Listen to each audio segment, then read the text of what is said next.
Pessoal, tudo bem?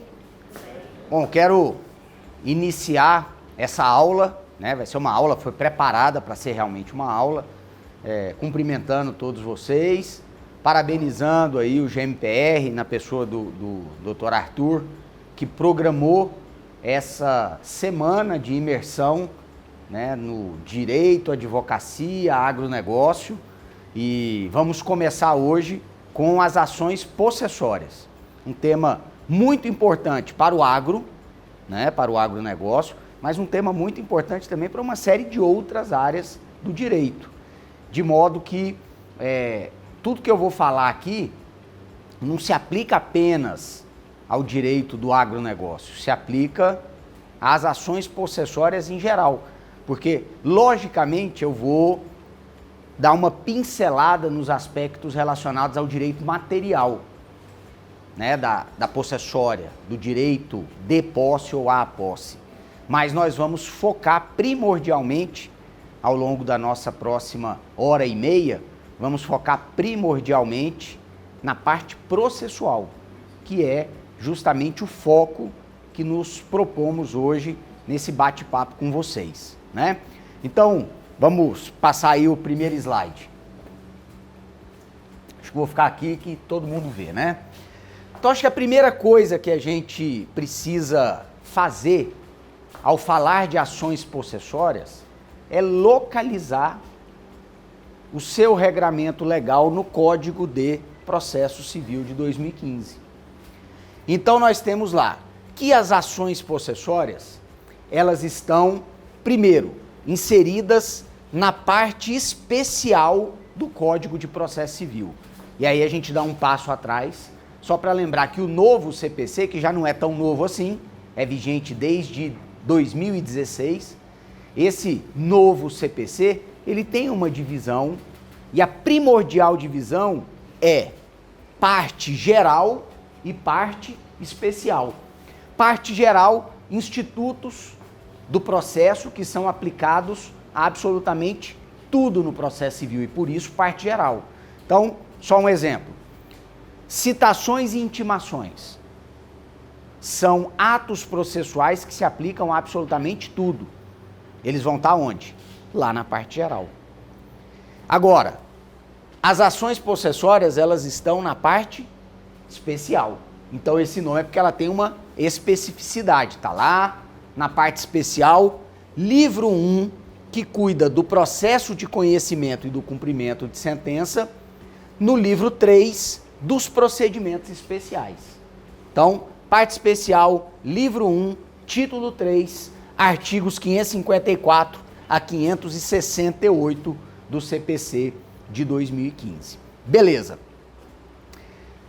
Ao manusear o código, vocês vão ver que esse título 3, ele trata dos procedimentos especiais.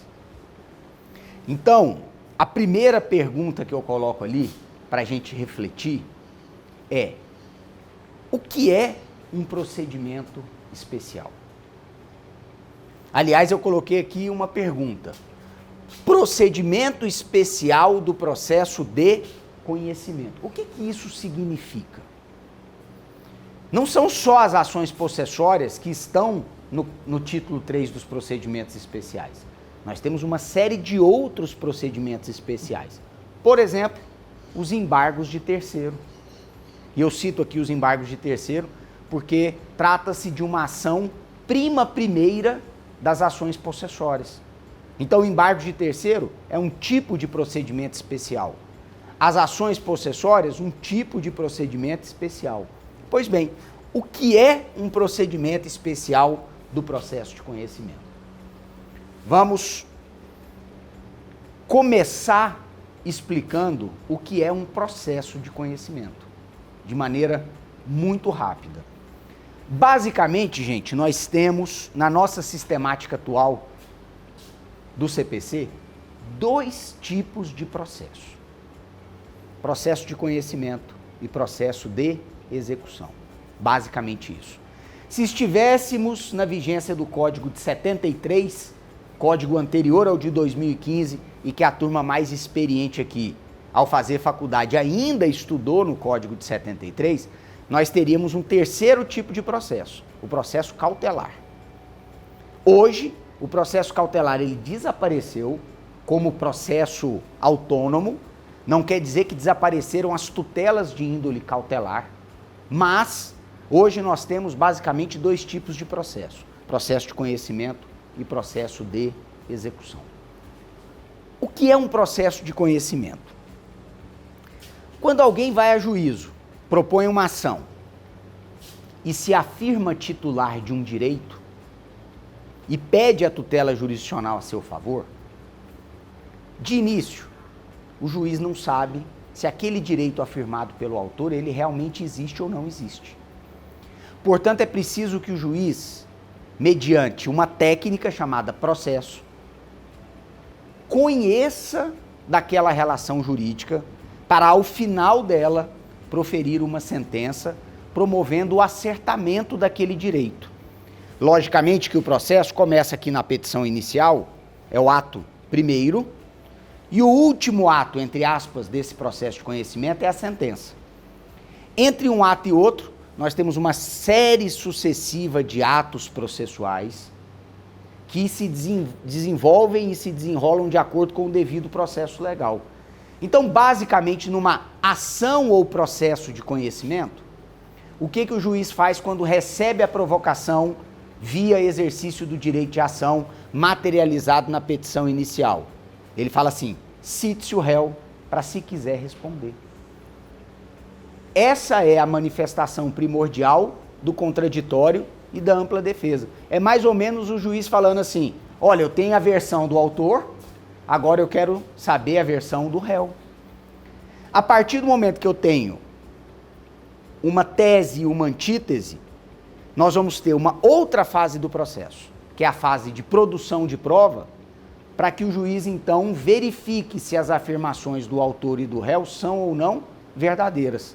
Então, com base nas alegações da inicial, contrastadas com a da contestação, e, se necessário, depois da instrução probatória, o juiz vai proferir uma sentença, atenção, tornando certa uma relação jurídica que de início era incerta. Então acabamos aqui de propor uma definição de processo de conhecimento. Processo de conhecimento é uma técnica que serve para transformar relações jurídicas incertas em relações jurídicas certas. E qual é o ato de certificação? A sentença. E a sentença acontece depois do devido processo legal. Mas, só para a gente contrastar, não é o objeto imediato da nossa análise, mas só para a gente contrastar a diferença. O outro tipo de processo é o processo de execução, não é isso? E qual é a característica do processo de execução? Ele não serve para resolver uma crise de certeza, porque a relação jurídica, que é objeto do processo de execução, ela já não é mais incerta, ela é certa.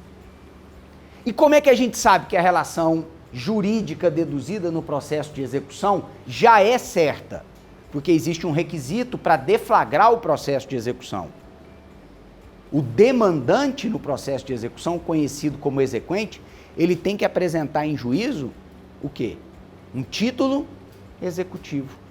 E a gente aprende lá na faculdade que o título executivo precisa veicular uma obrigação que seja certa, líquida e exigível.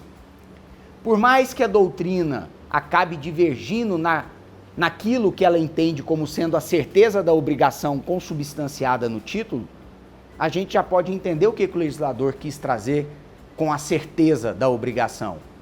A certeza significa uma relação jurídica já previamente certificada. E como é que se certifica uma relação jurídica? Para que ela seja certa e não incerta? De dois modos. Ou pela formação de um título judicial, e aí o título judicial só se forma depois de um processo de conhecimento. Ou então eu certifico uma relação jurídica mediante um título executivo extrajudicial. E aí o acordo, né, ou pelo menos a definição, não depende do Poder Judiciário, Porque os títulos executivos extrajudiciais são todos eles formados inter partes. Basta pensar num contrato em que contratante e contratado assumem obrigações recíprocas. Se esse contrato delimita as obrigações de parte a parte, vai assinado por ambos e pelas testemunhas instrumentais, a lei o erige à condição de título executivo extrajudicial. O contrato à luz do direito civil, à luz do direito material, ele pode ser um contrato de locação, ele pode ser um contrato de comodato, ele pode ser um contrato de compra e venda, percebem? Mas ele, à luz do direito processual, ele é o quê? Um título executivo extrajudicial, desde que presentes os requisitos que a lei traz. Muito bem. Então aqui a gente já tem uma primeira noção de uma ação possessória. A ação possessória, antes de ser uma ação possessória, ela é uma ação de conhecimento, que deflagra uma técnica processual chamada processo de conhecimento. Qual é o objetivo, portanto? Promover o acertamento do direito. Legal. Só que as ações possessórias, o código mesmo, pela topologia, pelo local onde colocou, as ações possessórias configuram um procedimento especial do processo de conhecimento. E aí nós vamos ver ao longo da nossa conversa aqui hoje, por que ela é um procedimento especial. Mas eu vou já dar a definição que serve para as possessórias e para todos os demais processos de conhecimento. Dos procedimentos especiais, perdão. O processo de conhecimento, ele tem um rito normal, geral, por assim dizer. Basicamente, inicial, citação, resposta do réu, saneamento do processo, produção de prova, sentença. Esse é o rito ordinário. A ordinariedade quer significar aí ser comum, ser o geral, ser o aplicado aos casos em geral. Agora, quando se fala em procedimento especial, é porque aquele tipo de procedimento, ele vai ter uma peculiaridade, uma ou várias, que fazem ou obrigam o legislador a retirar aquele procedimento da regra geral e transformá-lo, portanto, numa regra especial. Só para não adiantar as peculiaridades das ações possessórias como procedimento especial, eu vou dar um outro exemplo. Todo mundo aqui já deve ter ouvido falar em ação monitória, não já? A ação monitória também é um procedimento especial do processo de conhecimento. E aqui a gente já vê também uma peculiaridade interessante. A ação não é monitória. A ação é de conhecimento. Monitório é o seu procedimento. E qual é a peculiaridade da ação monitória? Qual é a peculiaridade procedimental que faz com que ela seja um procedimento especial e não um procedimento ordinário? A peculiaridade ali é que caso o réu não ofereça embargos, o que se forma imediatamente no início do processo? Um título executivo judicial.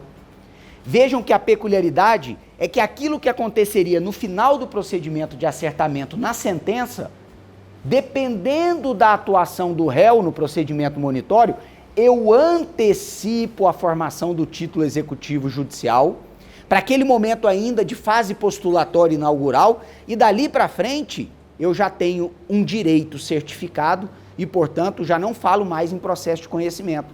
O que o autor da ação monitória que tem o título formado passa a fazer? Ele vai buscar o cumprimento da sentença. Significa que ele saiu do conhecimento e foi para onde? Para a execução. Perceberam então? Então o que caracteriza um procedimento especial, nada mais, nada menos, são peculiaridades de rito, de atos processuais, mas não a finalidade e a técnica em si, porque ao final e ao cabo tudo é processo de conhecimento.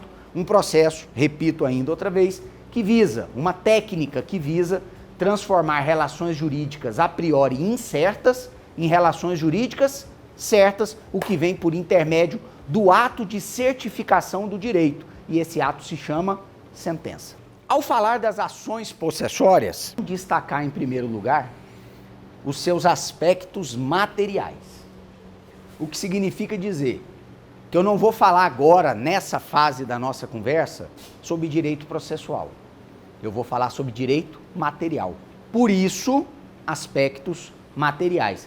Para que a gente possa entender a base do direito material para ter melhor aproveitamento com relação aos seus aspectos processuais. Então vejam, primeira coisa, nós localizamos as ações possessórias lá nos artigos 554 e seguintes do CPC.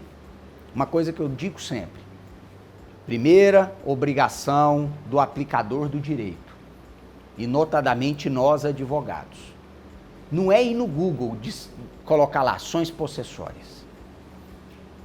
É pegar o código, a lei seca e primeiro enfrentar. Então, se eu tenho que redigir uma inicial de uma ação possessória, primeira coisa que eu sugiro que façamos. Vamos lá, o Código de Processo Civil, entender aonde que o Instituto está regulamentado, ler os dispositivos. E agora, no caso da ação possessória, a gente tem que conhecer também o Código Civil, porque o direito material está regulamentado lá. Eu já, logicamente, trouxe aqui para vocês. Nós estamos com a posse regulamentada nos artigos 1196 e seguintes do Código Civil, dentro de um título muito especial, o título Direito das Coisas.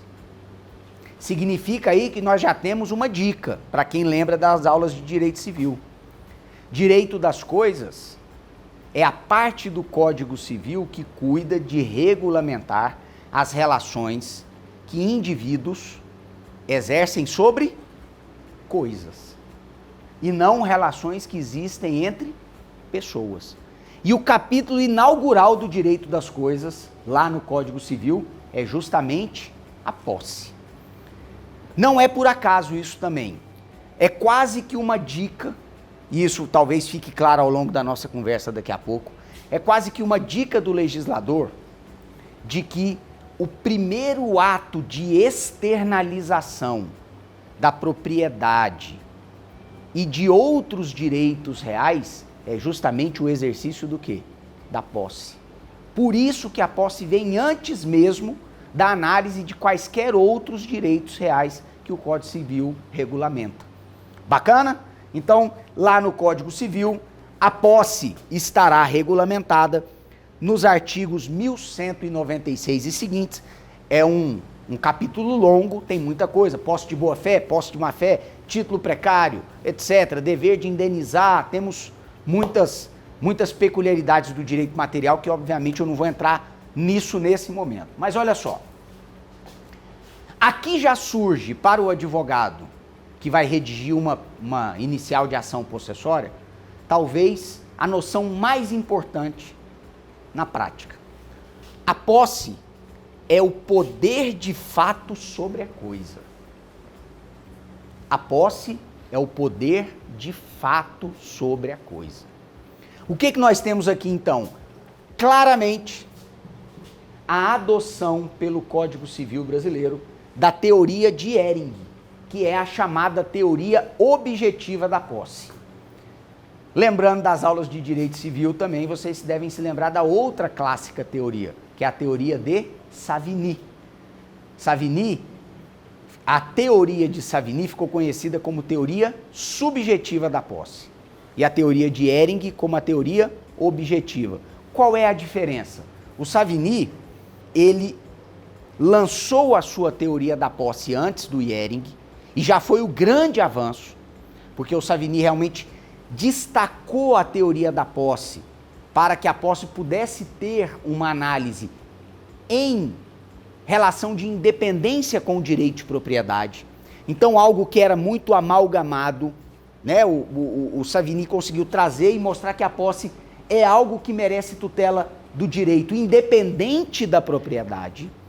Só que o Savigny dizia assim, a posse é uma relação de fato, sim, do indivíduo com relação a uma coisa, mas aquele indivíduo precisa ter a vontade de, no mínimo, ser dono dela.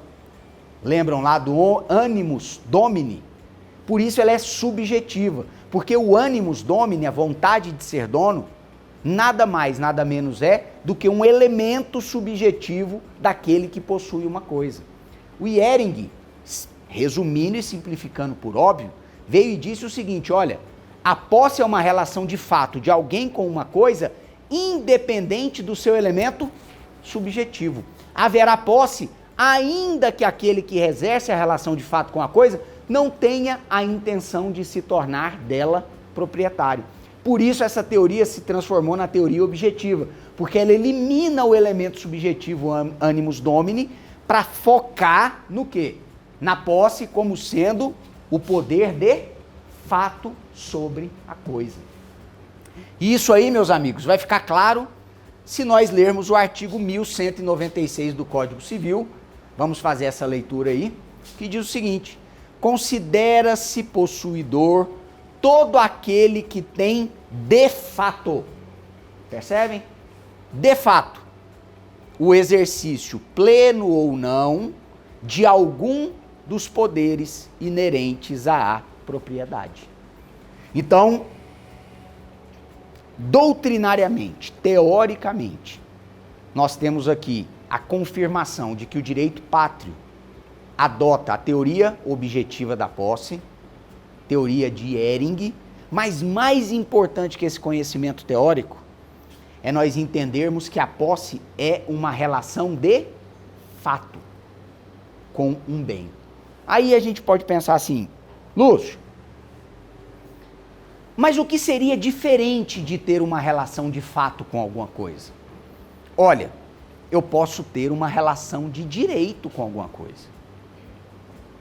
Por exemplo, todo mundo aqui já viu uma matrícula de um imóvel? Uma certidão de matrícula? Tem lá R1, R2, R3, fulano, proprietário, vendeu para Beltrano, que vendeu para Cicrano. Imagine que o Cicrano seja eu, Lúcio Flávio Siqueira de Paiva, titular do registro número 3 daquele imóvel. A certidão de matrícula demonstra que eu sou proprietário do bem, correto? Essa é uma relação que eu tenho, uma relação de direito com aquele bem imóvel. Se eu estiver na posse, por exemplo, hoje, eu sou proprietário, graças a Deus, no meu apartamento, e eu estou lá todo dia, dormindo e acordando. Eu tenho claramente uma relação de direito, porque eu sou o titular devidamente registrado na matrícula, mas eu também tenho o quê? A posse. Eu exerço a posse do bem. Eu tenho com ele também uma relação e o exercício de um poder de fato. Agora, importante, para a gente passar para frente. Se a posse é um poder de fato, nós temos que, numa petição inicial de ação possessória, mostrar o que, gente? Isso. Mostrar que existe uma relação de fato exercida pelo titular daquela posse com relação àquele bem. Agora, se eu estiver do outro lado da demanda, se eu for contestar uma ação possessória, qual é o esforço argumentativo? O esforço argumentativo é de demonstrar que aquele que pede tutela possessória não tem o quê? Relação de fato com a coisa. Não vamos sair por aí discutindo propriedade, porque propriedade é relação de direito. E para fins de tutela possessória não interessa a relação de direito, interessa a relação de fato. Portanto, vejam vocês que numa ação possessória discute sobretudo fato. Relação fática sobre a coisa. Podemos passar para frente. Vamos lá. Posse direta versus é uma noção importante também para fins de tutela possessória. A posse direta de pessoa que tem a coisa em seu poder temporariamente em virtude de direito pessoal ou real não anula a indireta, de quem aquela foi a vida, podendo o possuidor direto defender a sua posse contra o indireto. Vamos lá. Duas noções importantes aqui para fins de tutela possessória. A posse que é essa relação de fato de um indivíduo com relação a uma coisa, ela se desdobra em posse direta e em posse indireta. Voltemos ao meu exemplo. Eu disse a vocês, com relação ao apartamento em que eu moro, que eu sou proprietário, essa é uma relação de direito, mas que eu moro lá, eu durmo e acordo. A significar, portanto, que eu tenho com esse apartamento uma relação de fato. A minha posse, nesse caso, é uma posse direta, porque sou eu que exerço esses atos de posse. Agora imaginemos que eu resolva alugar esse apartamento. Todo mundo conhece o aluguel.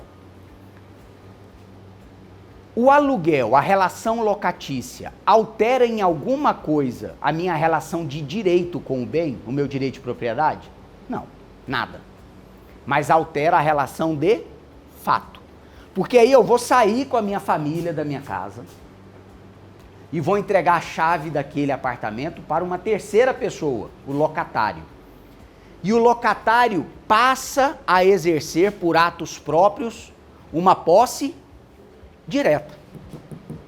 Só que o que o artigo está dizendo é que esta posse direta não elimina do locador, por exemplo, a posse indireta. E pode haver tutela possessória nesse caso. Olha que interessante. O contrato de locação que eu fiz nesse exemplo citado é de 5 anos. Com 1 ano eu chego lá e chuto a porta e falo, eu sou proprietário, sai daqui que eu quero de volta. Eu estou vulnerando o quê do possuidor direto? A sua posse. E conquanto eu seja possuidor indireto e também proprietário, o locatário terá contra mim uma ação possessória para tutelar a sua posse direta, mesmo em detrimento daquele que tem a posse indireta. Deu para perceber essa distinção aí? Muito bem. Aqui só uma questão que não nos interessa muito aprofundar, mas tem uma consequência prática importante. A posse é um direito real? Existe uma discussão doutrinária aí muito acesa. E por que nos interessa saber se a posse é um direito real ou não? Porque processualmente isso acarreta consequências importantes, né? Uma das consequências importantes é que as ações que versam sobre direito real, incidentes sobre bens imóveis, só podem ser propostas pelo marido com a concordância da esposa, por exemplo.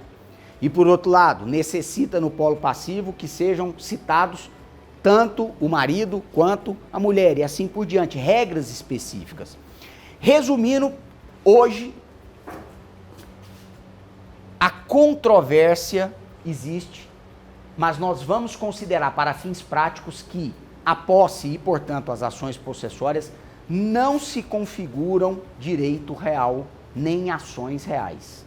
Perfeito? Por que não? Porque o próprio Código negou essa natureza às ações possessórias e principalmente ao direito de posse. Vocês vão ver que, conquanto esteja dentro dos direitos do capítulo destinado a regulamentar o direito das coisas, a posse não está elencada nos capítulos seguintes como um direito real. A propriedade está como um direito real, a hipoteca, o usufruto, o condomínio. A posse não está no elenco. O elenco do artigo 1225. Portanto, o próprio Código Civil retirou a posse do rol dos direitos reais. Portanto, a posse é uma relação de fato de um indivíduo sobre a coisa. Indivíduo esse que exerce todos ou alguns dos poderes inerentes à propriedade, está regulamentado no direito das coisas lá no Código Civil, entretanto, não é um direito real. É um direito, portanto, pessoal. Ação possessória não é uma ação real, é uma ação pessoal. Esclarecidos os principais pontos do direito material, e eu quero deixar claro aqui que nós não esgotamos a questão possessória à luz do direito material, São apenas os pontos elementares para que a gente possa ter um entendimento melhor dos seus aspectos processuais. Nós vamos passar agora, então, à análise das ações possessórias assim consideradas. Então vejam, o CPC elenca 3 ações possessórias, denominadas genericamente de interditos possessórios. Então a primeira coisa que eu gostaria que a gente organizasse aqui na nossa cabeça. Ouviu falar em interdito possessório? Vocês precisam pensar que isso é um nome genérico, é gênero. E esse gênero, denominado interditos possessórios, possui 3 espécies, a saber, a ação de reintegração de posse, a ação de manutenção de posse e o chamado interdito proibitório. Interdito proibitório é uma espécie que não se confunde com o gênero interdito possessório, conquanto tenha um nome muito parecido. Cuidado aí para não misturar isso. Então, interditos possessórios, gênero, 3 espécies. Ação de reintegração de posse, ação de manutenção de posse e ação denominada de interdito proibitório. Olha só, eu trouxe aqui uma breve definição de cada uma dessas ações. Ação de reintegração de posse, o que é? É a via processual adequada para obtenção da posse em casos de esbulho. Esbulho é um conceito também lá do direito material, mas também do direito processual, que significa o quê? Eu sofro esbulho na minha posse quando eu sou dela totalmente excluído.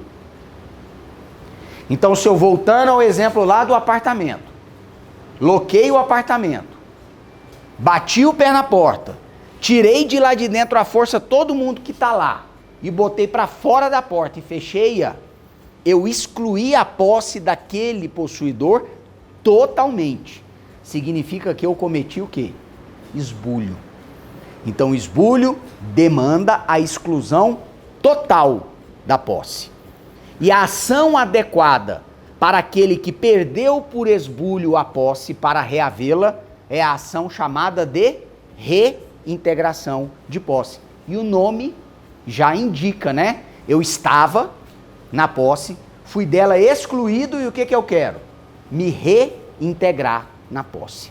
A ação de manutenção de posse é a via adequada para obter a proteção possessória, não contra esbulho, mas contra a turbação. E o que é a turbação? É um ato de vulneração da posse que tem uma peculiaridade. Não exclui totalmente a posse. Se excluísse a posse totalmente, seria esbulho. Mas a turbação, ela não exclui totalmente a posse. Significa que quem era possuidor prossegue sendo, mas obviamente com o seu poder de fato sobre a coisa diminuído, conquanto não excluído. Vamos para um exemplo clássico para isso sedimentar na nossa cabeça. Imaginemos que nós tenhamos um pasto com 10 cabeças de gado. Eu sou o possuidor.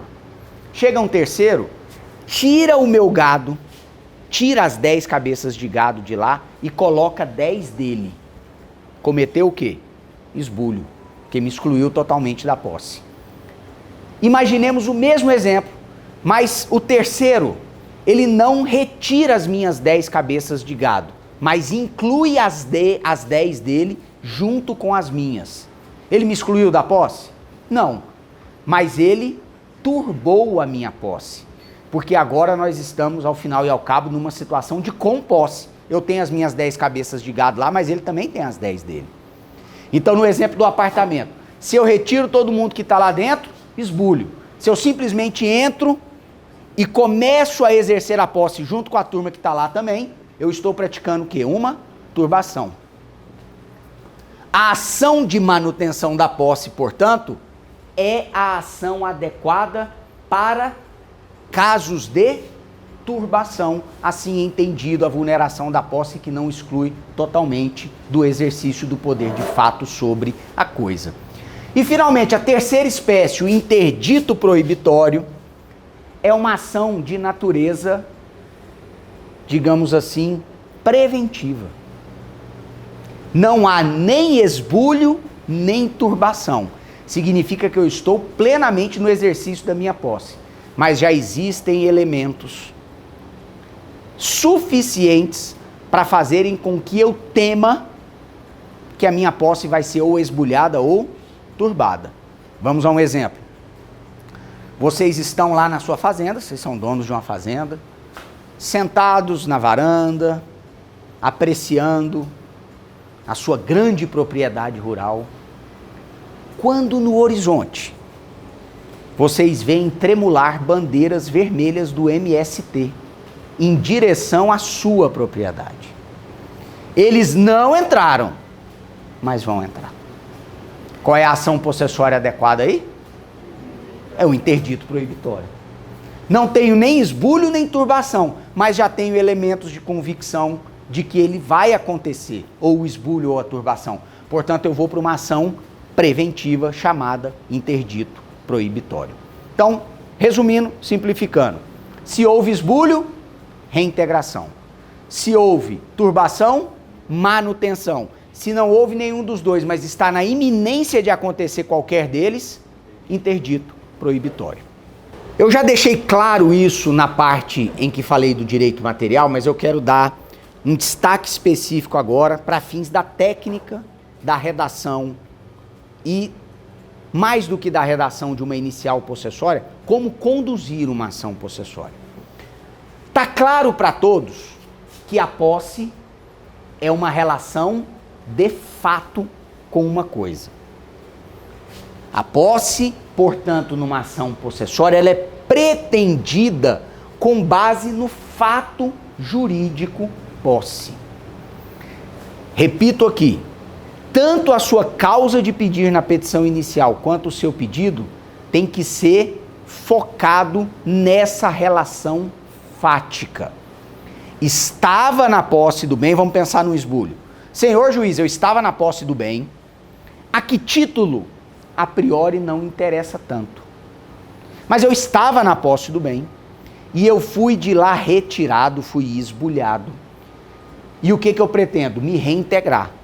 Vejam que toda a minha argumentação fática, eu estava na posse, e a minha argumentação jurídica, fui dela excluído e pretendo me reintegrar, isso tudo está ligada a uma relação de fato. Portanto, a posse é pretendida numa ação processória com base no fato jurídico posse e não em outros elementos diferentes desse. Então vamos tratar aqui especificamente da petição inicial nas ações possessórias. Isso aqui vale para esbulho, turbação ou ameaça. O artigo 561 do Código de Processo Civil, ele diz o seguinte: incumbe ao autor provar 1. Sua posse. 2. A turbação ou o esbulho praticado. 3. A data da turbação ou do esbulho. 4. A continuação da posse, embora turbada, na ação de manutenção ou a perda da posse na ação de reintegração. Vejam vocês, percebem que pela própria redação do artigo 561, nós estamos tratando de uma relação eminentemente fática. Vamos voltar um pouquinho. É preciso provar, especificar na inicial. Primeira coisa, a posse do autor da ação possessória. Isso aqui é uma alegação de fato. Segundo, a ocorrência da turbação ou do esbulho. Eu tenho que especificar, provar isso, e isso também é uma relação ou uma situação de fato. Terceiro, quando ocorreu? De novo, fato. E quarto, se houve turbação, afirmar que eu ainda continuo na posse, ou se houve esbulho, afirmar que eu perdi, fui excluído da posse. Ora, esses 4 incisos do artigo 561 se ligam basicamente a alegações de fato. Beleza, agora vamos para um ponto prático. Como é que eu posso, na minha petição inicial, comprovar a posse do autor?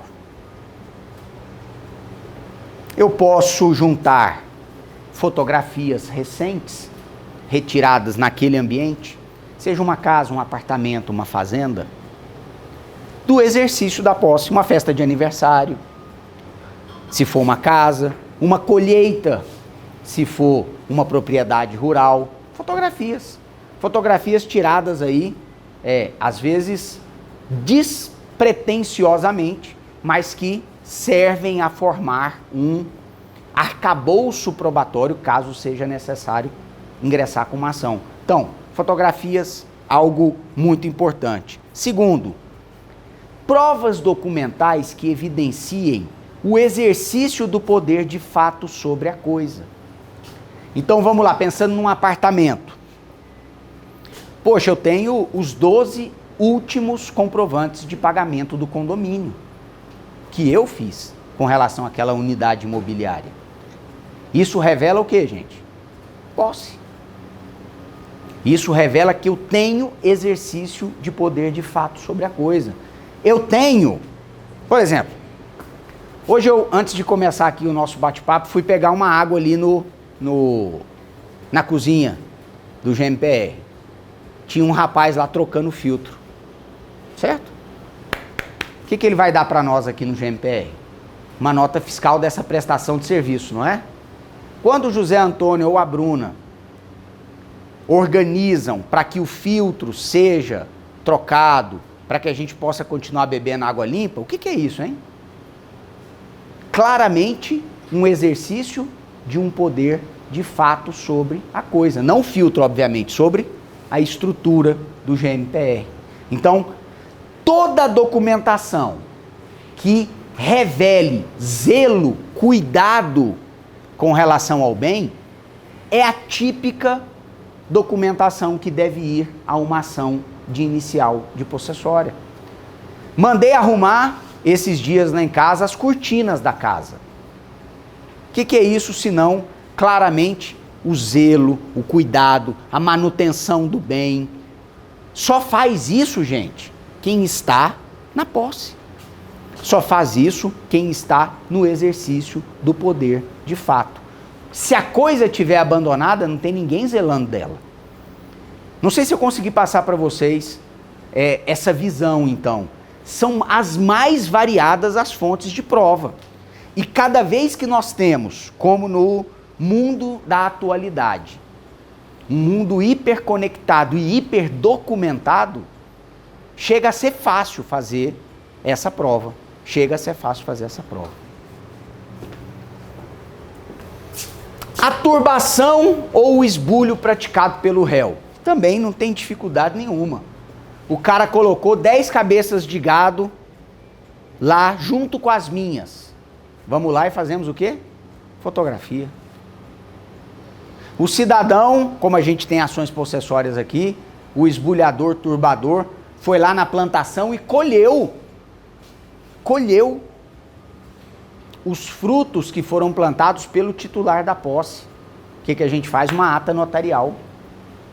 Chama o titular do cartório, vai lá, olha, aqui realmente tinha uma plantação e ela está colhida. E aponta-se que aquele que colheu foi o fulano, indevidamente. Inclusive nós temos aqui o depósito dos grãos lá no armazém XYZ. Então, prova de um fato, prova de um fato. Por que a data da turbação é importante? A prova, ou no mínimo a afirmação. Porque esse procedimento especial das ações possessórias, ele só é adequado para as ações possessórias denominadas de força nova. O que é uma ação possessória de força nova, meus amigos? É a ação que é intentada dentro do lapso de ano e dia da ocorrência do esbulho ou da turbação. Vou colocar isso de maneira mais objetiva. Quem sofrer esbulho ou turbação tem direito a propor uma ação possessória nos moldes da que estamos aqui examinando, desde que o faça dentro de ano e dia. Passado ano e dia, muita atenção, passado ano e dia, não é que a posse deixou de ter tutela jurisdicional. Não é isso. Mas eu perco acesso ao procedimento especial das denominadas ações possessórias ou dos interditos possessórios.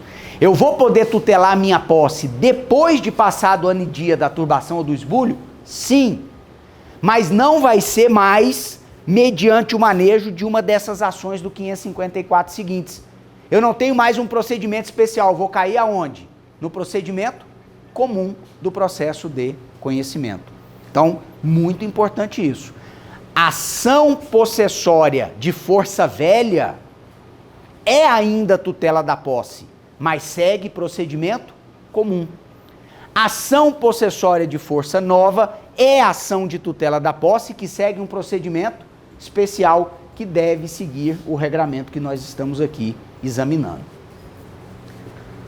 Ainda sobre a inicial. O código diz que é lícito cumular também pedidos de condenação em perdas e danos e indenização pelos frutos. Passo antes. Quem pratica esbulho ou turbação comete ato ilícito? Claro. Regra geral de direito: não causar dano a outrem. Ou exercer o seu direito dentro do limite do seu próprio direito, jamais invadindo o do outro. Não é isso? Nem vulnerando, nem abusando do seu próprio direito. Então, quem esbulha e quem turba, comete ato ilícito. E se comete ato ilícito, tem dever de indenizar. Agora, é claro que o dano precisa de existir. Eu preciso de demonstrar na petição inicial, para acumular um pedido de indenização, que o dano aconteceu. Então, por exemplo, o esbulhador ingressou na fazenda e destruiu o pasto. E custa X para recompor. O esbulhador ingressou no imóvel rural e destruiu as cercas. E custa X para recompor. O esbulhador ingressou no imóvel rural e colheu a plantação que lá havia, com os frutos pendentes. Isso tudo é dano e, portanto, você pode fazer o pedido na petição inicial. E vai aqui uma sugestão. No mais das vezes, se a ação possessória é de força nova, o dano existe, mas o esbulhado turbado não tem ainda como mensurar completamente o dano. Então a sugestão é cumular o pedido de indenização, mas fazer um pedido de indenização genérico e dizer ao juiz que haverá no futuro liquidação. Aí nós vamos para aquela fase de liquidação de sentença, liquidação dos danos. Qual é a vantagem disso? Lá no final da ação possessória na sentença, eu vou ter não só a garantia da minha posse, como eu já vou ter um capítulo condenatório na sentença dizendo que o réu tem que me indenizar. Quanto que ele vai ter que me indenizar? Vai ser objeto de liquidação em momento posterior. Perfeito? E aqui algo muito importante. Além da acumulação dos pedidos de tutela possessória típica, e aqui eu preciso, talvez, esclarecer isso. Se eu fui esbulhado, essa é a narrativa da minha causa de pedir, qual é o meu pedido? Reintegração. Se eu fui turbado, na causa de pedir, sendo esse o fundamento, qual é o meu pedido final? Manutenção. E se trata apenas de ameaça, eu vou pedir o quê? Uma ação ou uma tutela jurisdicional proibitória, que é o interdito proibitório. Perfeito? Para que essas medidas de reintegração ou manutenção ou interdito tenham eficácia, a lei também permite que sejam postuladas medidas acessórias para garantir a efetividade da tutela jurisdicional. E essas medidas acessórias são as mais variadas. Remoção de pessoas e coisas, por exemplo. Mas a mais típica é a multa. Multa pelo descumprimento da ordem judicial. E essa multa por descumprimento de ordem judicial, ela é conhecida como astreinte. Então eu peço, senhor juiz, ante o exposto, vem requerer a concessão da tutela possessória para reintegrar o autor na posse, desde logo combinando multa de R$10.000 por dia pelo descumprimento da determinação jurisdicional. Vejam, o 10 mil por dia é uma medida acessória que visa compelir o réu destinatário daquela medida judicial a cumpri-la. Lembrando que a astreinte, a multa, não se confunde com dano. São fundamentos diferentes. Pode haver dívida por astreinte descumprida e ao mesmo tempo indenização? Claro, né? Os fundamentos jurídicos são distintos. Esse aqui é o dano realmente que aconteceu e esse aqui, o fundamento é o descumprimento da ordem judicial. E aqui, falando sobre astreinte e tutela possessória, nós temos aqui no escritório um precedente muito interessante que, inclusive, envolveu a alteração de uma jurisprudência consolidada do STJ.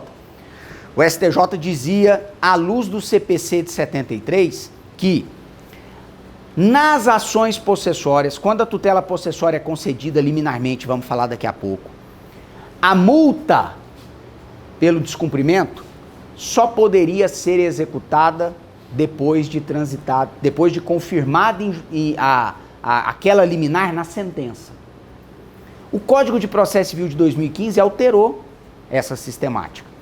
O Código diz assim, a astreinte, a multa que tenha sido acoplada a uma tutela possessória liminar, ela pode ser executada desde logo.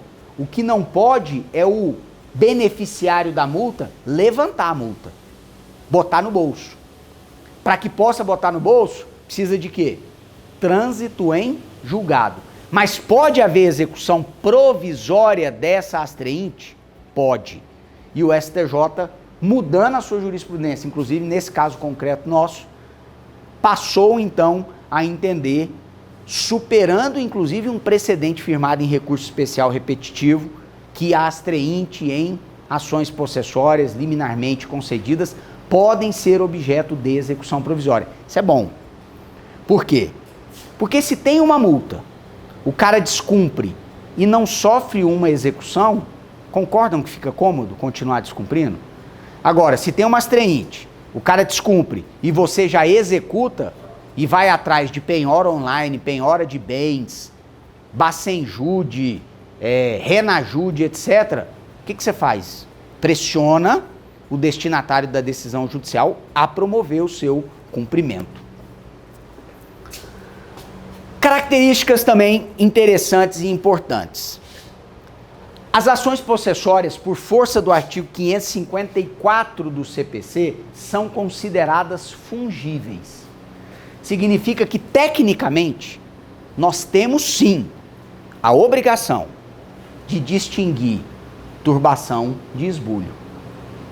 Mas, se eu chamo uma coisa pela outra, se eu peço manutenção quando aconteceu o esbulho, o meu pedido de manutenção não impede que o juiz conceda a reintegração e vice-versa. Portanto, os interditos possessórios, eles são fungíveis. Agora, isso não serve para desculpar erro técnico. Aliás, se nós estamos aqui reunidos conversando sobre ações possessórias, é para que as nossas possessórias ou as contestações o sejam o mais técnicas possível. Perfeito? Mas por que existe essa fungibilidade? Porque como as ações possessórias se ligam a uma situação de fato, essa situação de fato é muito mutável. Então pode acontecer que quando eu ingressei com a ação, não tivesse nem havido ainda turbação nem esbulho. Eu ingressei com um interdito proibitório. Entre o protocolo da inicial e o momento que o juiz vai analisar a liminar, o esbulho que não tinha acontecido, aconteceu. Eu vou precisar propor outra ação? Não. As ações, elas são fungíveis. Percebem? Então, a fungibilidade da tutela possessória ou das ações possessórias, de novo, não é para consertar equívoco do advogado. É sim para garantir que a situação fática, se mudar, ela estará deduzida naquela pretensão possessória que foi manejada. Uma regrinha importante a depender da ação possessória. Parágrafo 1º do artigo 554, ele veio dar regulamentação a algo que no CPC de 73 era objeto de muita controvérsia doutrinária. Justamente quando a vulneração da posse se dá por indivíduos em grande número, 20, 50, 100, como acontece, por exemplo, nessas invasões do movimento Sem Terra. Antes, ficava naquela dúvida, como fazer a citação de todo mundo? Vocês percebem que uma invasão desse tamanho, 100 pessoas, 200 pessoas, 300 famílias, se eu exigir a citação de todo mundo, o processo não acaba nunca, porque eu nunca vou conseguir citar todo mundo. Então o código trouxe uma regra específica dizendo que cita-se aqueles que forem encontrados pelo oficial de justiça e todos os demais serão citados por edital. Uma modalidade, então, de citação ficta, específica das ações possessórias. Ponto alto das ações possessórias: a concessão da liminar. Olha o que diz o Código. Artigo 562. Estando a petição inicial devidamente instruída, o juiz deferirá, sem ouvir o réu, a expedição do mandado liminar de manutenção ou de reintegração. Vejam, é mais ou menos o seguinte: se eu ingresso com uma ação possessória de força nova, a chance de eu obter uma liminar é muito grande. Por quê? Porque por ser um procedimento especial, ele é voltado para isso, para uma tutela de urgência de natureza possessória. Vejam que o código é muito claro. Se a petição inicial estiver bem instruída, trocando em miúdos, é isso que o 562 diz, se a petição inicial estiver bem instruída, o que o juiz faz? Defere. Defere a liminar. Por isso a nossa preocupação de destacar para vocês, ainda há pouco, a necessidade de ter um capricho muito grande com a alegação do fato, exercício da posse e ocorrência do esbulho ou turbação e comprovar fartamente isso. Por que eu destaquei com tanta ênfase?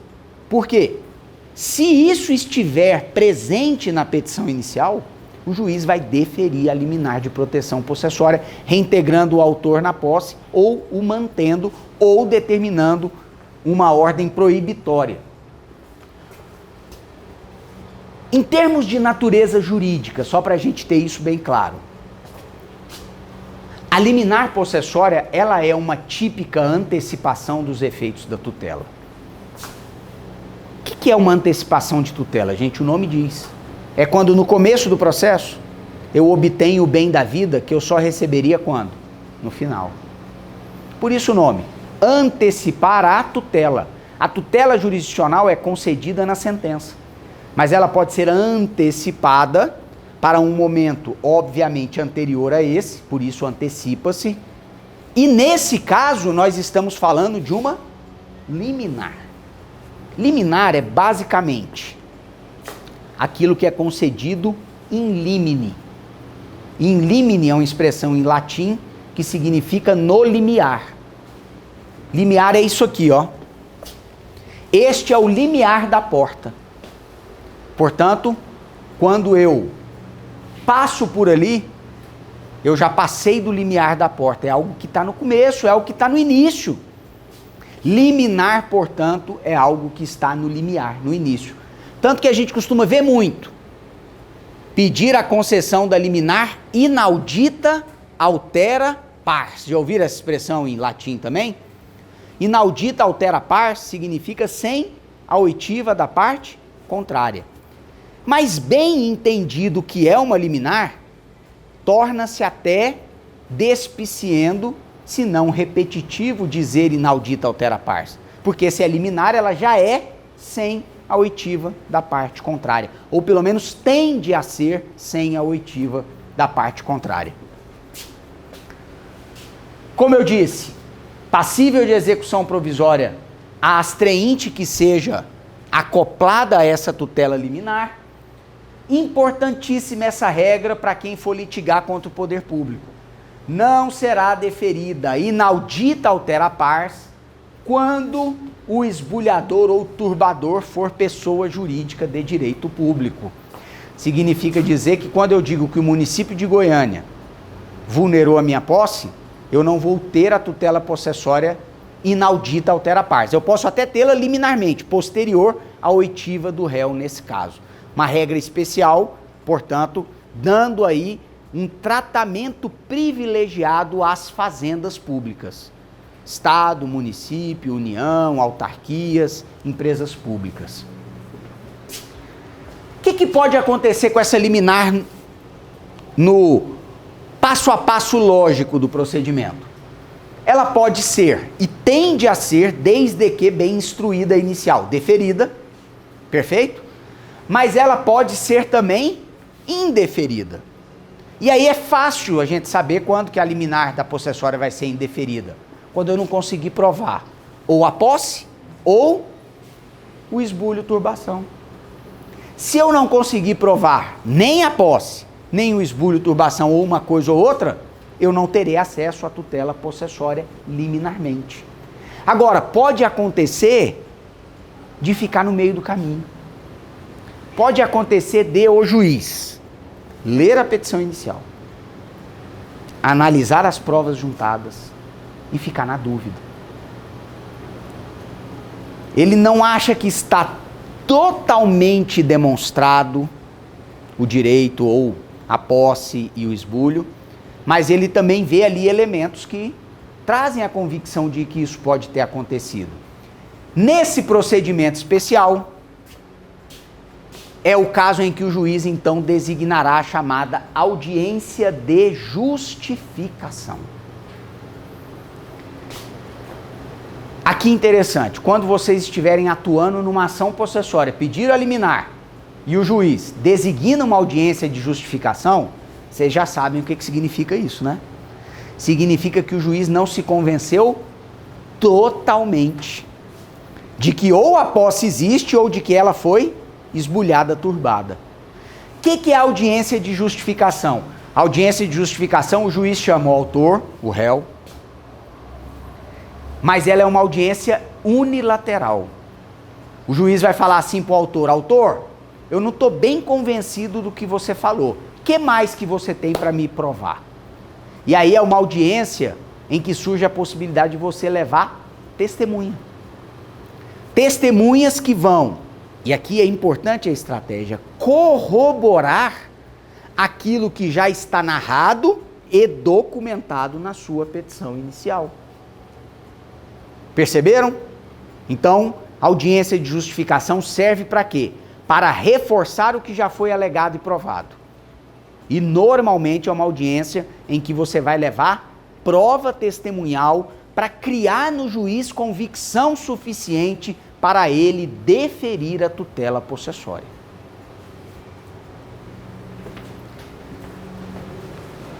Quando a medida liminar for indeferida, ou quando ela for deferida, em ambos os casos, o recurso cabível é o recurso de agravo de instrumento.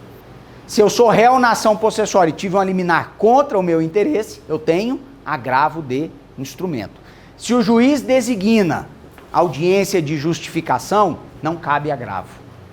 Por uma razão simples, ele nem deferiu, nem indeferiu. Nós não temos carga decisória suficiente. Alguma carga decisória tem, porque o juiz está decidindo não decidir, percebem? Está decidindo não decidir, ainda. Mas não há carga decisória suficiente a desafiar recurso de agravo de instrumento. Mas, deferida ou indeferida, nós vamos para esse típico recurso.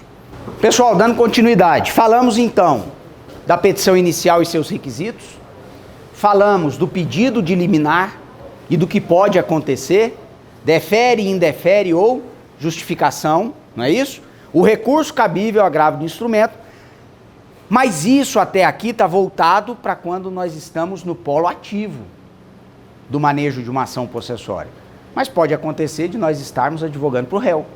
Aquele que é apontado como esbulhador, turbador, ou aquele que vem a ameaçar a posse. Significa que é importante nós falarmos um pouquinho também sobre a contestação. Vamos lá. Primeira coisa, estrategicamente, se a tutela possessória é pedida e eventualmente concedida com base numa relação eminentemente fática, que é poder de fato sobre a coisa e um evento que cessa total ou parcialmente esse poder de fato, chamado esbulho ou turbação. Se a possessória está apoiada sobre essa argumentação e sobre essa conformação jurídica, se eu sou réu e tenho que contestar uma ação possessória, a minha argumentação tem que girar em torno do quê? Dessas duas coisas. Eu tenho que provar para o juiz que, aquele que pede a tutela possessória não era ou não é possuidor. Ou que não houve o esbulho ou a turbação. Simplificando, o autor ingressa com uma ação possessória fazendo essa ordem de argumentações que nós já conversamos aqui. Eu sou citado. Eu vou a juízo e falo assim: senhor juiz, quem esbulhou não foi o réu, foi o autor. O possuidor realmente aqui é o réu. Ele foi esbulhado pelo autor e o autor é que está pedindo uma tutela possessória para, por exemplo, consolidar ou legalizar o esbulho e turbação que ele praticou.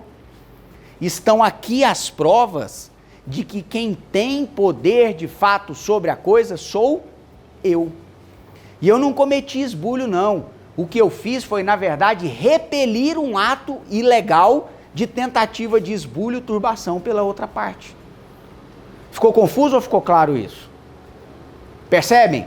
A contestação, ela gira em torno da mesma argumentação, só que com sinal trocado, obviamente. Por isso, a contestação das ações possessórias é uma contestação que a doutrina e a jurisprudência dizem que ela tem natureza dúplice. Significa dizer que eu faço pedido a meu favor. Agora, só para a gente entender isso bem. Pedido a favor eu faço quando eu redijo uma petição inicial.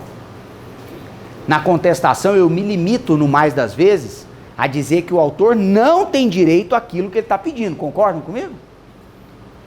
Na ação possessória, a contestação tem natureza dúplice, porque eu não só digo que o autor não tem direito ao que pede, como eu também posso fazer um pedido a meu favor dizendo o seguinte: olha, não só ele não merece tutela possessória, como quem merece tutela possessória sou eu. Porque eu estou sendo ameaçado de turbação ou já sofri o esbulho. Agora, pausa, passo atrás. Pode acontecer que eu, réu, não precise fazer pedido a meu favor. Pode ser que eu esteja na posse, não tem ato por parte do autor que me coloque em risco, então eu vou me limitar na minha contestação a dizer que o autor não tem o direito que ele está pretendendo. Eu vou me limitar na minha contestação a dizer que ou ele não tem relação de fato sobre o bem ou que não aconteceu a turbação ou esbulho. Mas eu posso ir além.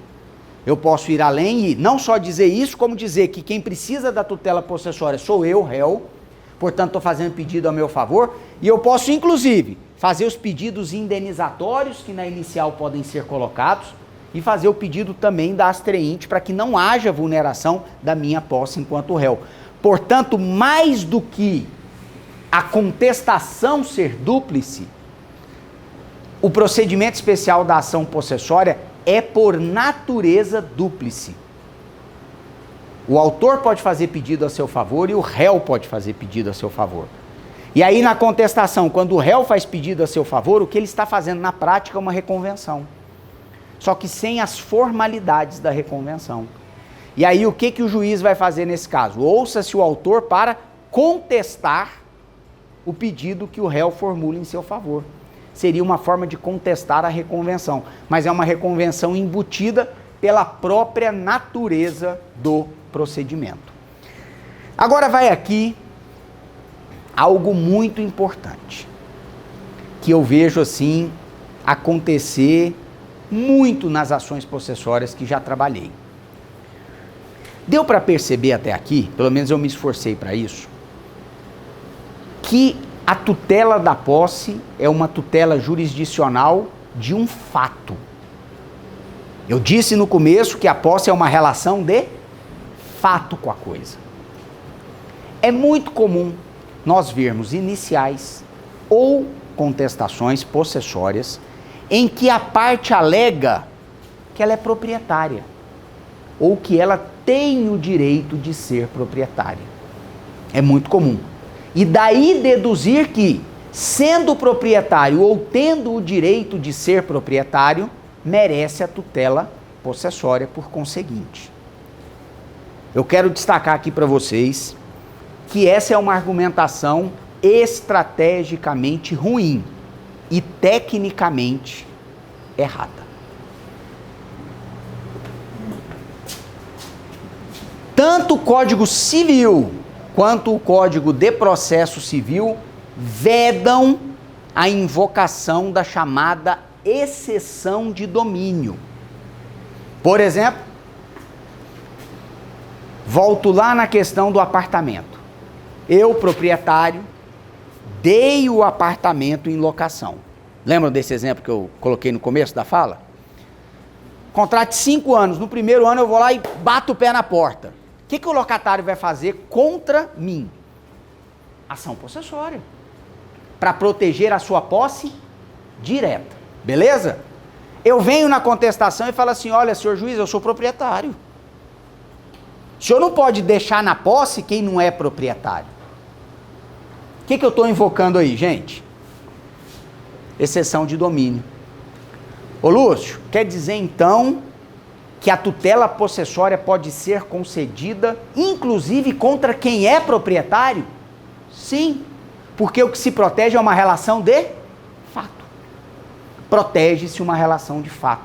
Então, muito cuidado com a mistura nas ações possessórias, quer na inicial, quer na contestação, do chamado ius possidentes com o chamado ius possessionis. Expressões que eu recomendo que vocês se familiarizem, porque são muito utilizadas na jurisprudência. A posse é fulcrada no ius possessionis, que é a relação de fato do indivíduo com a coisa, e não com base no ius possidendis, que é o direito de ter a posse em razão de ser detentor da propriedade. E aqui surge... Peraí, um passo atrás. Ficou claro isso? De novo, esquece a relação jurídica e vamos olhar para onde? Para o fato. Para o que está acontecendo no plano dos fatos. Aqui surge exatamente na diferença entre ius possessionis, a posse com base na relação de fato, e o ius possidendis, a posse como decorrência do direito de propriedade. Aqui surge uma das mais importantes e pouco entendidas distinções entre juízo possessório e juízo petitório. Vamos lá. Quando eu for a juízo postular proteção à minha posse ou deferimento inicial de posse com base numa relação de fato, eu estou na seara do que conversamos até aqui, do ius possessionis. Agora, pode acontecer de eu ir a juízo, dizer para o juiz que eu preciso da posse porque eu sou proprietário. Aí eu já não estou mais na seara do ius possessionis. Eu estou na área do ius possidens. Eu imagino que a cabeça de vocês deu um cavalo de pau agora, pensando como que isso pode acontecer. Muito simples. Como é que você chama? Hugo. Lembra do meu apartamento que está servindo como exemplo aqui desde o início? Eu não aluguei ele para o Hugo, não. Eu vendi. Compra e venda. Bacana? Fomos no cartório, fizemos uma escritura de compra e venda.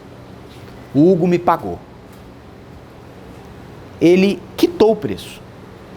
Ele pega a escritura, vai aonde? No registro de imóveis e registra. O que o Hugo se tornou? Proprietário do imóvel. Só que eu continuo lá dentro. Eu, vendedor, continuo no imóvel. O que eu não transferi para ele? De fato, percebe? De fato, ele é proprietário, mas não consegue entrar no apartamento que eu estou lá. Eu estou esbulhando ou turbando? Não. Não. Sabe por quê? Só esbulho ou turbo quem tem a posse ou teve. Ele já teve a posse desse imóvel? Não, ele quer tê-la pela primeira vez. Portanto, a ação que o Hugo tem contra mim não é uma ação de juízo possessório para tutela da posse. É uma ação chamada de juízo petitório, porque a causa de pedir dele não é a posse pela posse, mas é a posse com base no quê? Na propriedade. E aí vocês vão reconhecer isso, porque as ações fundadas em juízo petitório costumam ser denominadas de ação de imissão na posse. Muitos aqui já devem ter ouvido falar na ação de imissão da posse. A ação de imissão na posse é a ação do proprietário que nunca teve a posse para tê-la. É o caso típico do Hugo. Deu para entender isso? E ele invoca o direito de ter a posse porque ele é o quê? Proprietário. A ação petitória não se submete a nada do que a gente está conversando aqui. A ação de índole petitória é uma ação de conhecimento que se submete a um procedimento comum. Pode ter liminar? Pode. Pode ter liminar. Mas é uma tutela antecipada com base lá no procedimento comum. Tem que demonstrar a verossimilhança da alegação, perigo de dano, ausência de reversibilidade da medida, etc, etc, etc. Percebe? Eu não vou ingressar com uma ação petitória pedindo a posse e invocar o 561, 562, 563 do CPC. E, aliás, se isso acontecer, na contestação, o que você, advogado, vai fazer na contestação? Se a inicial da ação possessória para a qual você foi citado, seu cliente foi citado, ao invés da invocação ser fundada no ius possessionis, for invocada no ius possidens. Preliminar, inadequação da via eleita. Falta de interesse de agir. É carência de ação. Por quê? Porque eu estou propondo o remédio jurídico processual equivocado para a pretensão que eu tenho. Vocês vão dizer simplesmente o seguinte: senhor juiz, ações possessórias se fundam na relação de fato do indivíduo com a coisa e, portanto, se fundam no denominado ius possessionis. Claramente, pela narrativa da petição inicial, o autor Hugo pretende a posse com base no seu direito de propriedade. Confundiu juízo possessório com juízo petitório. Esse processo merece ser extinto sem resolução do mérito em função da inadequação da via eleita. Atenção, as ações possessórias entre si são fungíveis, porque todas elas se fundam no ius possessionis. Mas a ação possessória não é fungível com a ação petitória, inclusive porque os procedimentos são distintos. O procedimento da ação possessória é um procedimento especial, e o procedimento da petitória é uma ação de conhecimento de rito comum ordinário. Perceberam? Então, quando contestarem uma ação, porque, logicamente, para redigir a petição inicial da possessória está muito claro, quando vocês forem contestar a ação possessória, vejam, tenham essa perspicácia. Vejam se no fundo, o autor não está pretendendo a posse com base na propriedade. É bala de prata, porque misturou o que não se mistura, juízo possessório com juízo petitório. Aqui uma disposição importante para quem contesta também. Imaginem que foi deferida a tutela possessória. Na contestação, se você provar que o autor que recebeu a tutela possessória não tem idoneidade financeira para lá no final, se for vencido, indenizar o réu, você pode pedir que o juiz determine uma caução suficiente e idônea, sob pena de revogar a liminar. Então essa é uma questão importante que eu vejo poucas alegações nesse sentido. Para frente. E para a gente terminar, instrução probatória amplíssima, só que de novo, ampla, desde que limitada à discussão da relação fática. Percebem? Eu não vou discutir no seio de uma ação possessória propriedade. Porque, de novo, eu estaria misturando o quê? Juízo possessório com juízo petitório. Então, a produção de prova é ampla, cabe perícia, cabe prova testemunhal, cabe vistoria em loco, cabe tudo, desde que eu esteja discutindo posse, relação de fato de alguém sobre uma coisa. Não misturemos com propriedade. Beleza? Lúcio, mas além de ter a posse, o meu cliente tem a propriedade. Eu não vou falar nada?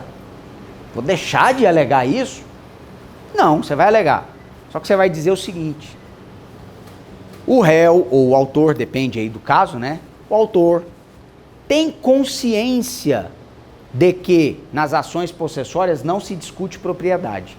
Mas para reforçar, por exemplo, que a sua posse é fundada em justo título de boa-fé, além de possuidor de fato, ele é também proprietário. Pô, legal, ótimo. Estou mostrando para o juiz o seguinte: olha, eu sei que a gente está discutindo aqui os possessiones, e vou ficar só aqui, mas só para o senhor ter mais conforto, além de ter direito à proteção possessória, porque exerce poder de fato sobre a coisa, esse camarada aqui exerce poder de fato sobre a coisa porque ele é proprietário, ou porque ele é usufrutuário, ou porque ele é comodatário. Aí depende do vínculo jurídico que está ligado ao tipo de exercício daquela posse. Serve como argumento de reforço, mas nunca como causa de pedir da possessória. Beleza? Finalmente, sentença a desafiar em qualquer dos casos, recurso de apelação, como só ia acontecer com toda a sentença. E um último detalhe que me ocorre aqui: valor da causa nas ações possessórias. Se discutiu muito no Código de 73 qual seria o valor da causa, por uma razão simples: aquela discussão contra a natureza jurídica da posse, se é direito real ou não. Então, às vezes eu pretendia a posse de um imóvel que vale 10 milhões de reais e colocava lá no valor da causa R$1.000. E dizia assim: olha, essa não é uma ação real, portanto, ela não tem que equivaler ao valor do bem, porque não é esse o benefício econômico que eu vou ter ou alguma coisa do gênero, né? E essa discussão aconteceu durante toda a vigência do Código de 73. Já o Código de 2015, ele traz uma regra de valor da causa muito clara, que vale para aqui e para outras situações. Qual é o valor da causa numa ação? O valor do benefício econômico imediato. Então, se eu estou com meus dois pés em cima de uma fazenda que vale 10 milhões de reais e quero me manter na posse dela, qual o valor da causa? 10 milhões de reais. Por que que isso é importante?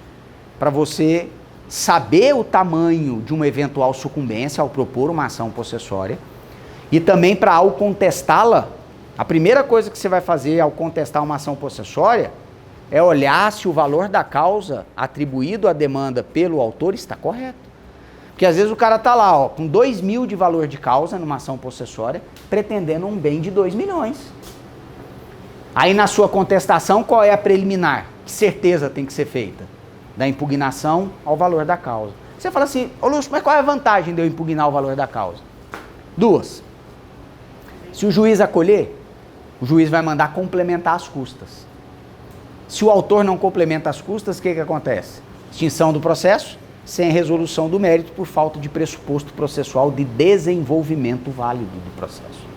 E segundo, é sobre o valor da causa que a sucumbência será delimitada na sentença. Então, a sua participação em termos de honorários, ela depende, no final e ao cabo, do valor da causa. Se você não fala nada, você está aceitando que o benefício econômico é aquele mesmo, R$2.000. Então, é importante ter essa noção de que o valor da causa nas ações possessórias, hoje, induvidosamente, depois do CPC de 2015, é o valor do benefício econômico que se pretende. Ok, pessoal? Beleza, era isso aí. Eu acho que eu estourei um pouquinho do meu tempo, mas eu fico à disposição aí para uns 10 minutos, 15 minutos, se quiserem tirar alguma dúvida. Obrigado. Encerrado. Valeu.